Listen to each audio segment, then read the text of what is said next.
women tend to be bitchy and angry a lot sooner than they should. It's never good to be a bitch. The fear of being a bitch to a guy is much, much more powerful than when you're actually the bitch. So, it's in an attractive way. Can you clearly share what it is that you want and come from a place that you deserve it? I like to ask this question, but I don't know if I asked this question to a female yet. How would you define or how do you describe polarities or masculine, feminine, just in general for ourselves? So I'm curious, let me toss it to you. How do you define those polarities, the energies that go behind those? I'd love to hear your take. Wow, that's a big question. But I love this question, and I love about relationships too, and I love about the feminine and the masculine. And where I come from is we all have feminine and masculine, but we're an expression at this moment. As a woman, I'm more of an expression of the feminine. But it's not that I don't have a masculine energy. Of course, there is that energetic combining that makes the two pieces together make the whole. Um, I find that it works best if I think about it this way, that a feminine energy is an appetite. It's it's like I want this and I want this and I want this and I want this, and I can create and I can consider this as possible. And a masculine energy is I can produce that. So, what I tell men and women in terms of relationships is if a woman can get really clear on what she wants and realize that she deserves it and make clear what she wants and let the guy know what she wants, a guy naturally wants to produce it. That's what men do. They fix it, they produce it, they focus on it, they get an answer. And so, but if they don't know what they're producing, it's kind of like, well, how do I get this done if I don't even know what it is? And women are not really careful to be clear about what they want or even know what they want, or especially even think they deserve what they want. So their appetite is small when their appetite should be big. And then to believe in your man that he can produce it instead of producing it for him, because women, as we know, are very good at multitasking. So I can create what I want and then I can go get it. But that's not any fun. I'd rather create what I want and then have somebody help me go get it. And it's that dance back and forth. But I think that, it's not just that one is all of it and another is the other part. It's we're all both parts and we express that particular kind of energy more in a more dominant way, usually one from the other. And with the woman, using the women example of getting clear of what they want, how might a woman get clear of what she wants if hypothetically she is surrounded by the circumstance and everything? I know we kind of already talked about it, but what specific to a woman getting clear of what she wants so she could effectively communicate that to a man? Because I think if I'm not questioning, I'm not a woman, so I can't answer them. That's why I'm asking you.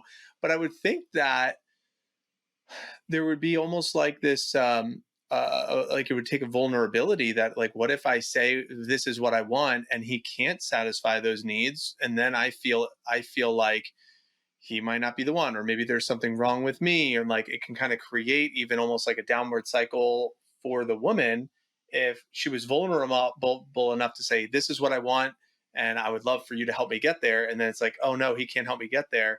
um Well, I don't know. Maybe there's something you could speak to on sure. that Well, potentially. I think that, and now you're getting into some of my perspectives. So, first of all, I want to explain. Yeah, tell me all. Tell me them all. I want to hear them all. First of all, I have to give a little caveat, which is um, perspective is really important where you see from, because it causes what is out there for you to show up or occur. So, for example, those pictures where you look at it one way and there's one thing, and you look at it a different way and there's another? Like, I know of one Hmm. picture where, you look at it this way and there's this beautiful young woman, but if you just kind of move your perspective a bit and look at it differently, there's an old hag. Have you ever seen one of those kinds of pictures? Yeah, Seven Habits of Highly Effective People, Stephen Covey, that Yes, first yes, it's in chapter. the Yeah. Stephen Covey book, that exact picture. Okay, so here's how I use Hmm. that as a metaphor. In life, everything exists. Just like when you look at that picture, they're both there, they both exist. However, one only shows up for you from a certain perspective at any one moment. So if I look from this perspective, this will occur or this will show up. If I change my perspective, something else will occur or will show up. So it's important to choose perspectives that produce the things in life that are occurring for you that work to produce the things you want. So, for example, you look out in life and everything is there, what is abundant and what is scarce, what is working and what is not working. It's not like one is there and one isn't. They're both there, but what shows up for you? Well, it depends on where you're looking from. Are you the kind of person that is a glass half empty or a glass half full kind of person? Do you look from the point of view of looking to see what's working first, or from the point of view of being critical and judgmental, and so then you see everything that's wrong? So it's important. So now to the thing about relationships or men and women. I have a perspective that seems to work. I'm not saying Mm. Tell me more, I'm Marcia. not saying it's true. I don't know if it's true, but it's worked better than any other perspective. In other words, if I consider it this way, my relationships seem to work better, okay, with the opposite Mm. sex or with people in general. And what I notice is that there are motivations that we all have, and from a woman, usually the motivation comes from a fear of not being attractive enough. Now, I have an interesting point of view on this too, because most women think, oh, I'm not sure I'm attractive. Oh, am I attractive enough? Or is she more attractive than me? Or, it's a fear of, well, maybe I'm not enough, which is why I find it's hard for women to tell you what they want because they don't even think they deserve whatever they want. So they just want little things. But this attractive is not what it appears to be. Most women think it's about what does my hair look like and do I have the right makeup and am I the right weight and blah, blah, blah. I think it's about how are you able to attract? What's your capacity to call towards you the things that you want? Are you attracting? Not so much attractive, but attractive in the way that I would say, is your nature open enough to see that you have the power to call something towards you? And that's what I feel women have the power to do. Their natural nature is to call. Men's natural nature is to respond. So, we can look at a lot of different things. There's spider and the fly, there's the essence, and you're attracted to a scent. But I look at it from that way. Do I think it's that way? I don't know. I just find if I look at it the way it seems to work better. So I consider, okay, I can call towards me. I have the power to attract. And my fear or my motivation is going to be that I need to handle as a limiting belief is I'm not attractive enough. So when I get caught up in that, I remind myself that I can attract what I want. I'm okay. This is fine. I'm worthwhile. I deserve this, and I work on that piece of me. What I find with men is their fear or their motivation is, can I be successful? Am I going to be able to produce? Will I get it done?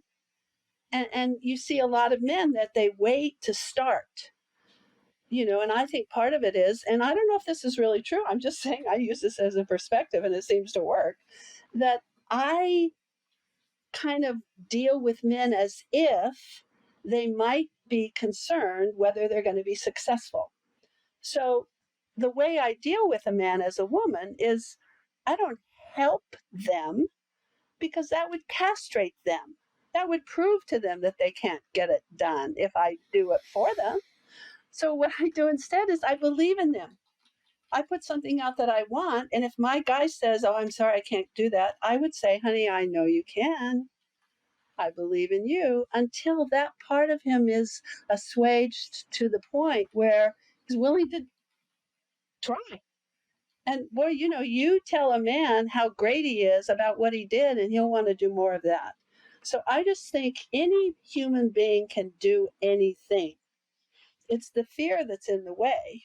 So a woman can have a bit, let's go and talk about an appetite for a minute. Now, women seem to me, at least I talk to my girlfriends and they tell me, well, I don't know if I should want that. And I'm not sure if I can have that. And so I feel like appetite is like a muscle. You got to get it going. It's not important what you want in the beginning. It's important that you can want something. And so I give my women an exercise. I say, okay, sit down, and for 30 minutes, I'm going to time you. I just want you to make a list of everything that you want. And like after 2 or 3 minutes, they stop and they go, I'm not sure, because they're judging themselves. And I get them to the point where instead of figuring out, is this really what I want? Because that's what they're looking at for. I get them just to get eased into wanting. And it's like starting a motor. Okay, now that you can want something, and if you can sit down for half an hour and just draw out everything I want, we've got an appetite motor going. Now you can say, okay, what's really important to me? What do I really want? And when you're clear about it and you can share that with someone, even whether it's a man or a woman, but you can share it with the person that you care about in a way that's attractive. Women tend to be bitchy and angry a lot sooner than they should. It's never good to be a bitch. The fear of being a bitch to a guy is much, much more powerful than when you're actually the bitch. So, it's in an attractive way. Can you clearly share what it is that you want and come from a place that you deserve it? And then, can you let your guy do it? Can you let him take as long as he takes, if he takes longer than you would have? Can you let him, do it in a way that is not quite as complete as you would have done it at first? And let him go and believe in himself, then eventually that teamwork starts working. And I have found that when women are clear and attractive and loving and about what they want, and they're clear with their guys will do anything to give it to them.